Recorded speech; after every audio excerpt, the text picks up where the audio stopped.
I'm now with HIVhero.org and HeroNews.org, and I'm here with the incredibly talented Daniel Lynn Evans. How are you? Hi, I'm great, thank you. So you are currently in an amazing show, Trip of Love. So much fun. What is that like?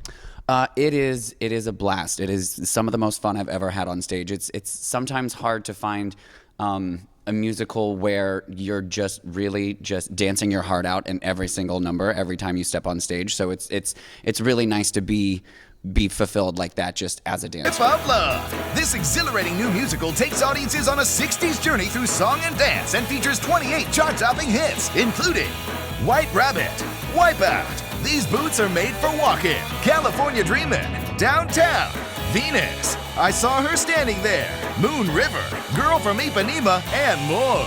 You'll have a groovy time at Trip of Love. It's the ultimate musical high. For tickets, visit telecharge.com today. I love all the people in that show. Brandon Leffler, Austin Miller, Peter Nelson, all my friends, and now you. So it's an amazing show. And I have to tell you, it's the most beautiful cast in New York City, don't you think? Yeah, well, we get that a lot, but I think a lot of that has to do with a lot of the skimpiness of most of the costumes. Sometimes, you know, when the costume requires you to wear nothing but a pair of booty shorts and a little gold chain hanging from your waist, you kind of gotta pick people who look good in tiny little booty shorts and a little gold chain hanging from their waist. Yeah. Well, listen, just the costumes alone, and they take every opportunity to take their shirts off, and the girls are just stunning. So please go see it. It's really, really fun. Trip of Love. And where is that playing?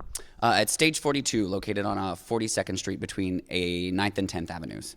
And where are you from originally? I grew up in Knoxville, Tennessee. All right. And what was your transition to New York like? Well, it was a little interesting. I'd done just outside of Knoxville. There's a little town called Pigeon Forge, which is where Dollywood is. So it's kind of like the Vegas of the South, which is a little strange. But in that there's all these like really random shows there.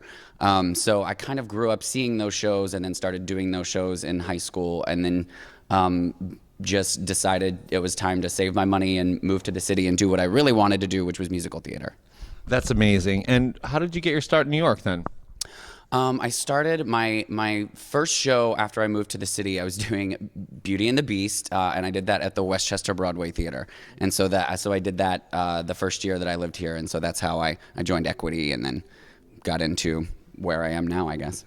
Okay. And you're kind of an interesting cat because you were a backup dancer for Debbie Gibson. Is that true? Yes, I did. Also, in my younger years, I used to work on cruise ships a lot. And on one of those ships, we had a charter cruise for Atlantis, which is like a gay-themed cruise, and their special guest performer that time happened to be Debbie Gibson. So they asked the cast to dance for her, and we did, and I've seen her a couple of times since then. She's super sweet. She helped me out one time. I was fundraising for Broadway Cares, doing a Broadway Bears event, and she helped me with some celebrity signatures on some things that we sold at an auction. So Daniel, trapeze, how did you become an instructor for that? It was actually kind of out of the blue. I had a really good friend who is not even a performer friend of mine, but a close friend, who just one day was like, hey, we're getting this group together. We're going to take this flying trapeze class at this place down in Chelsea. And I was like, oh, yeah, sure, sign me up. That sounds like a lot of fun. We went and we took 3 or 4 classes. I seemed to be picking it up a lot faster than everyone else, just, you know, from being a dancer and whatnot. I was just more body conscious and aware. And they happened to be short-staffed, and they were like, hey, we can train you in 2 weeks. Do you want to come do this? And I was like, yeah, sure, absolutely. So I worked there for the summer while bartending at night and auditioning and doing 8 other things in any given day. And now it's just something I sort of do. I only teach just a few classes a year. I'm at this school out in Brooklyn called Streb, which is a lot of fun. And it's basically just, you know, I teach a couple classes a year, and then I get free classes whenever I feel like taking them, and I've been doing it for about 5 years now. Let me do that again. So tell me, so far, what has been your favorite role you've done? Ooh, that's hard. I think I guess as interesting as a process as it was, I really enjoyed being Mistopheles in Cats. And I think it goes back to being more of a dancer at heart, but still having a love for musical theater.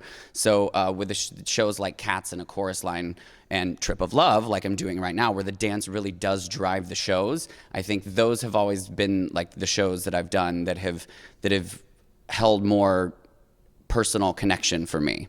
Okay, so if you could do any role, what would it be? That's tough. I've really always wanted to be in Xanadu, but not playing any particular role, just playing all the roles, because it is my favorite show of all time. And I think it is hysterical, and I think I would make a really good Mary Testa.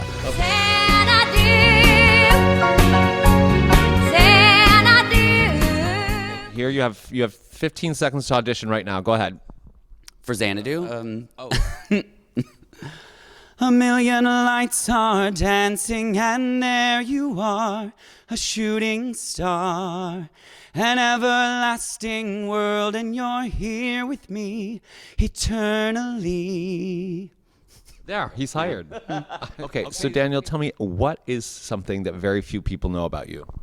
Something that very few people know. Well, there is something that I don't keep super private, but I do keep a little bit to myself, just because although I do like getting the conversation started, not everyone can start the conversation in the right way. But I have been on prep for a little less than a year now. Okay. Well, that's something I'm very proud of you for being on. And, this is something that we should be talking about, because PrEP is a new tool. Being on PrEP does not stop you from getting other STDs. And our slogan is always condoms are hot, because we think that until you know somebody, that your best safe sex practice is to wrap it up with a condom, because you don't know. So do you think condoms are hot? Absolutely. Condoms are super sexy. Please go to hivhero.org and heronews.org. On the pages under videos, we have the latest World AIDS Conference video press conferences, which have the latest information on PrEP. Also, we have information about how undetectability makes it virtually impossible to pass the disease, which is kind of amazing thing to know, right? Mm-hmm. Yes, no, I totally agree. I've two of the guys that I've dated in the last year have been undetectable. So you never know. People lie about their HIV status, by the way. So what's interesting is it's almost safer to be with someone that's undetectable and admits they have AIDS than someone that you don't know that just tells you they're not, right? Right. Yeah. Exactly. And I'd been considering going on PrEP for a while. Since I had first heard about it, it was always a thought in my mind. And then when I started dating the one guy that was undetectable, I was like, well, we're using condoms, but I also want to protect myself, just take it that much further. And here I am. And I just got checked up less than a month ago, and I'm still completely clean and free. So Daniel, one of the reasons that I'm so happy you're a Broadway Hero of the Month is all the work you do for charity, particularly Broadway Cares Equity Fights AIDS. I know you've been in Broadway Bears. Tell me why that's so important to you. It's important to me because I think it really goes to what Jerry says to the cast before each show, and it really is that it's not. In the theater community, it can become such a competition all the time. And I think what makes Broadway Bears important to me is that no one is competing for anything. We're all there because we want to be there. We're all there because we want to help. We're all there because we want to raise as much money as possible. And it really is just the greatest feeling of just love and togetherness and just. It's just kind of amazing. Yeah. It really is. Yeah, it's a really great feeling, not just me personally knowing that I'm helping out, but seeing that there's over 250 people surrounding me that are doing the same thing, and that they're there because they want to be. And I love that you got a little emotional there, because it's amazing. It's one of the best. I think it is the best event of the year. And these people get together and they do these amazing numbers. Please go to it. It's every June. And you can donate to your favorite person by going to BroadwayBears.com or BroadwayCares.org. and we'll be covering it again this year. So please make a big donation. It's amazing. Jerry Mitchell, you are my hero, and thank you so much for doing that. Yeah. Oh, yeah, thank you, of course. Well, listen, I want to thank you so much for being our Broadway Hero of the Month. You're an incredibly handsome and gifted man, very talented. You give so much to the community, and that's why we're so happy you're a Broadway hero. And I hope that your career just keeps going up and up and up, and we see you on Broadway for years and years and years. Thank you very much. Thank you.